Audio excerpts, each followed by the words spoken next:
Oops, ayan mga idol, DIY homemade. DIY na use oil kalan mga idol. O, yan o. Oh. Hindi mo makita yung apoy pero lumiliyab yan o. Oh. Yan o. Ayan ang blower niya mga idol. Oh. Malaki yung blower niya. Kasi yung ginawa kong kalan ay malaki rin. Ayan o. Ayan mga idol. Project din natin yan mga idol. Oh, marunong din tayong gumawa ng ganyan mga idol. Mga use oil kalan na yan. Oh. Tignan nyo naman oh. Oh. Kumukulo na yung tubig mga idol.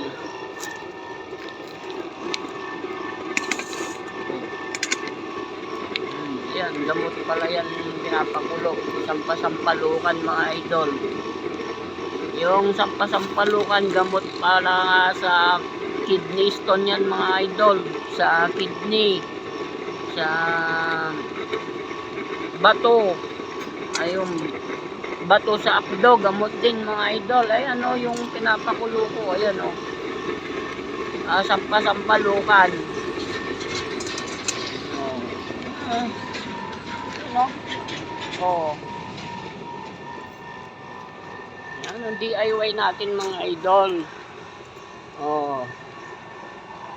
Pang heavy duty yan mga idol kasi yung tubo, ayan, laki. Yung ginagamit ng iba, yung maliit lang, yung ganun o, mga uno lang yata. Yan kasi gagamitin ko yan para sa project ko na lugawan at meriendahan dito sa amin mga idol. Ayan o. Oh. Oh. Ayan na yung ano, ayan na yung kubo na gagawin. Ayan. May tambak na sa harap. Dito wala pa. Ayan mga idol ang project natin. Tuturo ko rin yan mga idol kung paanong ginawa yan. Ayan o. Ginawa ko rin yung nakaraan araw. Oh. Kung malaking kalan ang gagawin mo, kailangan malaki rin yung blower mo. Kagaya niyan, ayan o. Eh kung maliit lang na kalan ang gagawin mo, yung tubo na maliit lang, yung ganito kalaking tubo lang ang ano, ang supply ng hangin. Eh maliit lang din yung blower mo. Ayan, malaki yung gagawin ko. Gagawa pa ako ng isa mga idol. Ito pa o. Saan ba yung blower ko dito? Dito sa... Saan ko ba na ilagay yung... Ayan, ito mga idol o. Ito, pwede ito o. Para ito sa malalaking kalan. Ayan. Malalakas yan mga idol. Agoy. Okay mga idol. Thanks for watching uli. Subscribe mga idol. Marami tayong matututuhan dito mga idol. Basta makinig lang sa mga sinasabi mga idol. At maniwala. Kasi kapani-paniwala naman mga idol. Diba?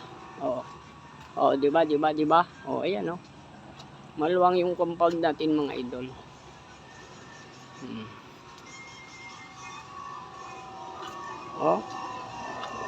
Blue flame.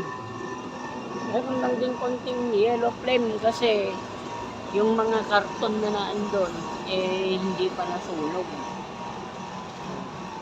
Yung sampasampalukan natin kumukulo na mga idol.